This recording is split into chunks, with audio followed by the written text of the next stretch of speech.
So the next time you get the objection, you can say, no worries, I totally agree with that. That actually reminds me of, and this was the response from the first prospect. There's literally only 3 objections. Objections are false beliefs. Beginner's Guide to Handling Sales Objections. So in January this year, I helped a friend and partner of mine create a video sales letter. Before the project started, I invested into a 3-day virtual seminar to learn everything I possibly could about VSLs. And after 3 days of cement masturbation, it was time to get to work. So I mapped out the entire video script following this framework I had just learned. And after a few hours of filming, I went into Final Cut Pro to put it all together. And within a week, the project was done. And although I was happy with it, I really just wasn't sure how it was going to perform because this wasn't my first VSL. In fact, up until this point, I had never created a successful video sales letter because I've always been more of a, dial them up kind of salesman. But we launched the VSL and the results were shocking. 1 out of every 10 people who visited the site converted. For context, the average VSL conversion rate is 2 to 3%. And after witnessing this, I began to wonder, what would happen if we applied this technique to sales? So I did. And this was the response from the first prospect that I got the opportunity to try this new technique out on. Okay, so in this video, you will learn the prerequisites that you need in order to pull this off, the 3 objections that exist and why there's only 3, and then how to literally reprogram your prospects' beliefs and overcome any objections. So the requirements to pull this off. In order to be successful, your prospect must have a base layer of trust with you. Sales is only 2 things. It's number 1, establishing trust, and then number 2, making them an offer that makes sense to them. 90% of the sales process is first getting them to establish trust in what you are saying. If you do not, build rapport and build trust with your prospects, none of this is going to work. Okay, so here's everything that you want to do in order to increase trust with your prospects. Number 1, follow a script verbatim. Number 2, leave your camera off. Number 3, don't listen to what they have to say. Number 4, apply made-up urgency. And number 5, force them to make a decision on the call. Just kidding. Don't do any of that. In fact, do the opposite of everything I just said, okay? So now that you have their trust, it's time to handle their objections. So the 3 objections that exist, and there's only 3. First things first, your prospects aren't broke, you suck at sales. Second thing second, objections are false beliefs. Third, all of the objections you get stem from 3 core false beliefs.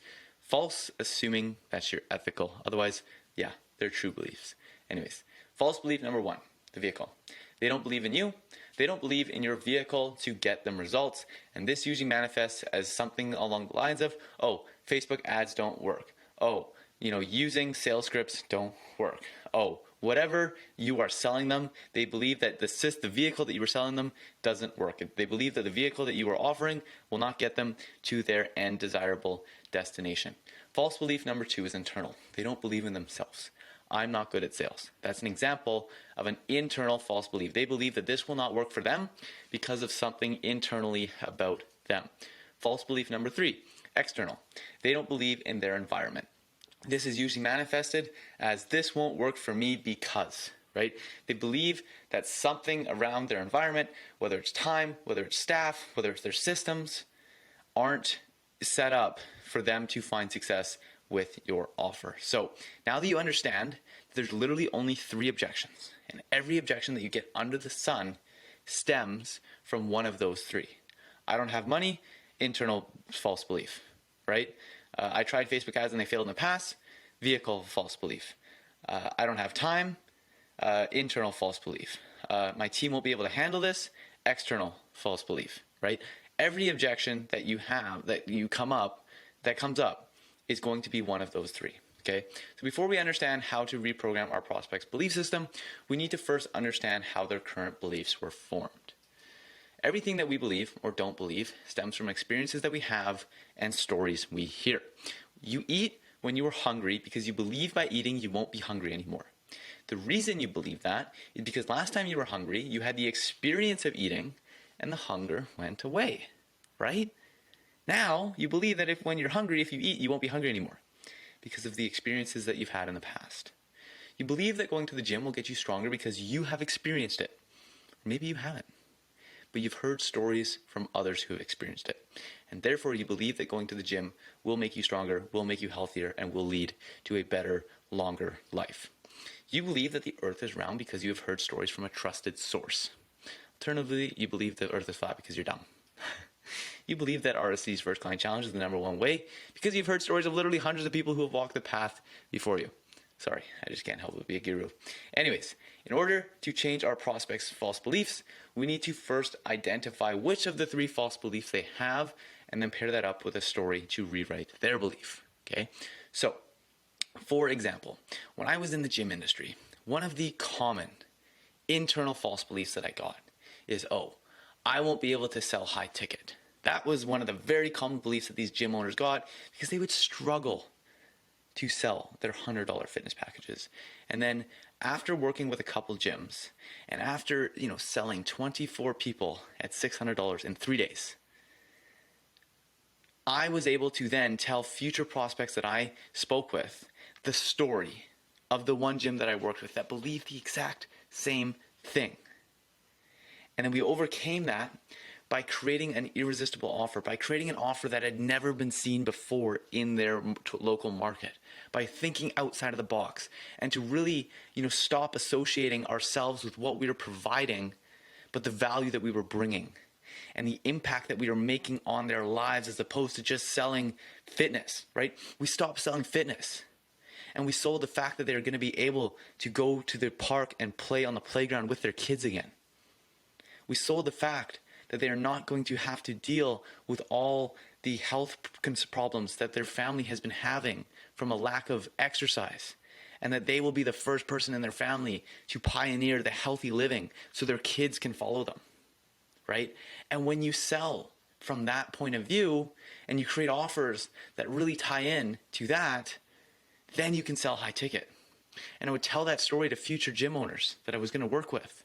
And all of a sudden, their beliefs were rewritten right in front of me. And they now believe that it would be possible to sell $6,000, $7,000, $1,000 fitness packages. They just needed to change their offers and positioning. And that is how I would overcome that objection. Okay? So an objection that you might have is, but Dylan, I don't have many stories to tell. And I can tell you a few things. #1 is over time, your story log will increase. I've been in business for 4 years, so of course I have a lot of stories to tell because I've experienced a lot of different things. But in the beginning, it wasn't like that. So what did I do in the beginning? Well, you can leverage other people's stories, right? Heck, I've closed people telling them stories from movies that I've watched. And I don't even watch that many movies, right? Maybe you tell them a story about Michael Jordan and how it relates to your product or service, right? You got to think outside the box. You got to be creative, and you got to create a story log for every objection that you get. So your to-do list right now is to go through and look at every objection that you get and find a story. Figure out if it's an internal belief, an external belief, or a vehicle belief that is false, and then find a similar story that you can pair that up with. So the next time you get the objection, you can say, no worries, I totally agree with that. That actually reminds me of, and then tell them a story. Okay? And this is how you will rewrite your prospect's beliefs pattern, because like I said earlier, our entire beliefs and the world as we know it, we view the world as we know it because of stories we've heard and things that we've experienced. So that is the beginner's guide to handling sales objections. Yes, there's a million ways to handle a million different objections, but this is the easiest way to do it for beginners. Thank you for your time. My only hope is that with the little amount of time that you invested into watching this video, I gave you 10x of value in return. And if that's the case, consider subscribing because I'd appreciate it a lot. See you in the next video.